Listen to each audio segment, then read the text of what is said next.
বন্ধুরা, বলি যে বর্তমানে যুগ সমাজ অন্তত শিক্ষিত মধ্যবিত্ত বা উচ্চবিত্তদের জন্য তো একটু এগিয়েছে, বা আইনও অনেকটাই এগিয়েছে। মানুষের ইচ্ছা অনুযায়ী এখন দেখি আইন খানিকটা চালিত হয়।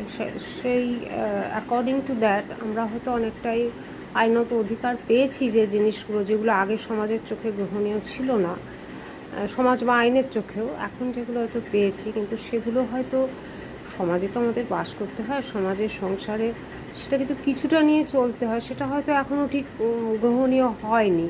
তাই সেরকম ক্ষেত্রে হয়তো নিজের ইচ্ছাকে দমন করতে পারলেন না, বা করতে ইচ্ছে করলো না, তখন সেক্ষেত্রে সেই অধিকারটুকু নিজে এনজয় করুন খুব সিক্রেটলি, যাতে সেটা অন্য কারোর উপর কোনো ক্ষতিকারক প্রভাব, বিশেষত সন্তানের উপর না পড়ে।